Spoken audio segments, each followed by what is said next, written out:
You like a good Cuban sandwich, Dave? I absolutely adore it. I love it. I can eat it every day.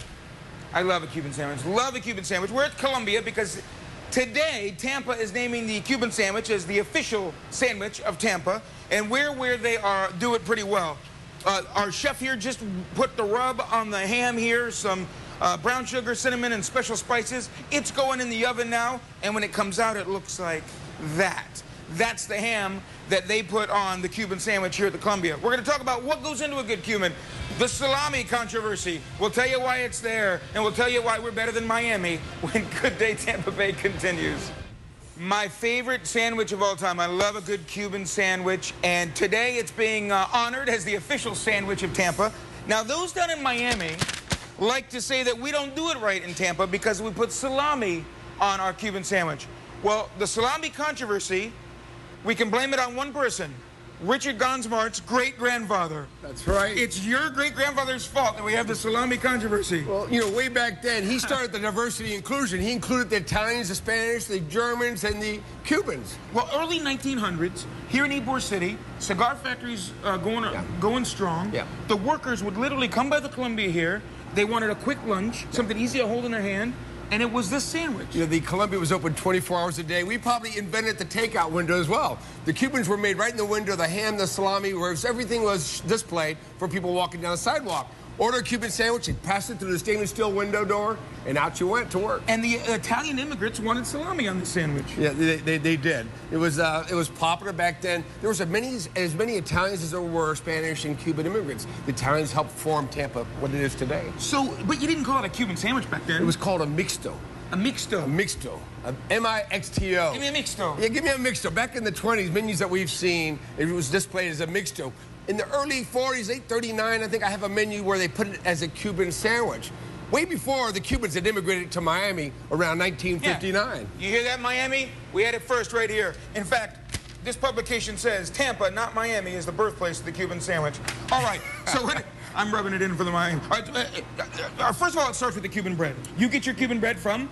La Segunda Central has been baking our bread for 93 years. I went to a grocery store that shall remain nameless, yeah. And I said, I'd like a Cuban sandwich, please. And the lady said, what kind of bread would you like that? Oh, Lord.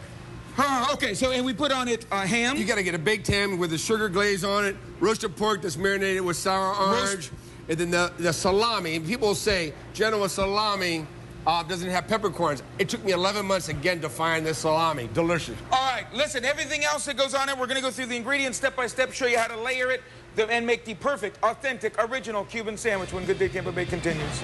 Look at that. If that doesn't make you hungry, and now suddenly make up your mind what you want for lunch, oh, it should be in a museum. Richard Gonsmart is here. We're talking about what goes on. Now, hold on. Slow down there, Oscar. Slow down. We're going to see you put it on. Oscar, he's so worried. They're so used to turning these Cuban sandwiches out so quickly here. Oscar's way ahead of us. So let's talk about what goes on. The official Tampa Cuban sandwich. First of all, it's the bread that you get from La Segunda Central. They've been producing the bread for us for 93 years, the Moret family. Then we get a ham that we score and we glaze it with sugar. And that way the sugar and the cinnamon goes inside, and when you taste that ham, it has that sweetness to it. So after the ham? We put the roast pork, marinated Cuban style with the sour orange and the garlic, and slowly roast it. Then comes the Genoa salami. That has to have the peppercorns, and I'll have a discussion about that always. Then comes the cheese. Swiss cheese? But then on top of that, you spread out your pickles. It should be a sour pickle. Okay? And then on top, most important thing to me, because if you put it on the bottom, it's made upside down, is the mustard. Mustard's got to be on top. And we use a yellow mustard. It has to be on top. When you bite it, it's just, that flavor explodes. The palate's just excited by the... It's not done yet, though. Nope. No.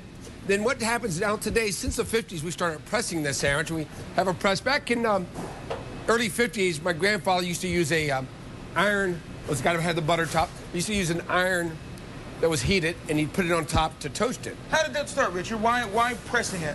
Well, he used to use the iron to glaze the ham, and then one day he was kind of in a rush. He had it, and he got the Cuban sandwich, and he put it on there, and it flattened it. And he liked the way the crispiness of the bread came about, and that's where the press started. And I like that you cut it at an angle like that too. That's a tradition as well. And you have to eat it from the point. People start Absolutely. upside down. No, they're doing it wrong. You got to eat. There's an art to eating a Cuban sandwich. That's like eating a pizza from the crust first. No, you got to eat it from the point. And no mayonnaise. No lettuce, mayonnaise. No mayonnaise. No mayonnaise. And no lettuce and tomato. I always get the sandwich, bite it, and bite the tomato separate. And I know somebody's from Miami when they said, oh, there's salami on this sandwich. I always say, you must be from Miami.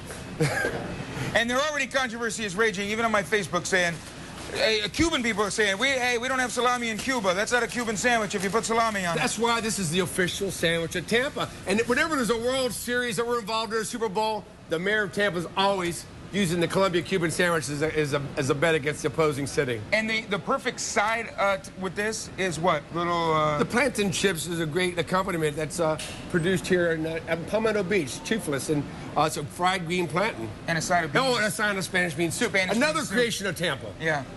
So there you go. That is how you put together, I don't care what you say, Miami, that is an official Cuban sandwich. And this today, what do you think of Mayor Buckhorn making the Cuban sandwich, the official sandwich of Tampa Bay? Listen, I'm ready to line up next to him. Let's go, Miami. Let's do a you know what it means? It means you can now charge $1 more. I mean, it's official sandwich of Tampa. Hey, if you're from Miami, we'll have an extra charge. A surcharge for Miami. Surcharge, thanks. All right, we're not really doing much to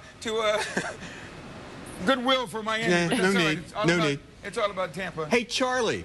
Yeah. Charlie, tell Richard there is one thing missing, though. A 1905 salad.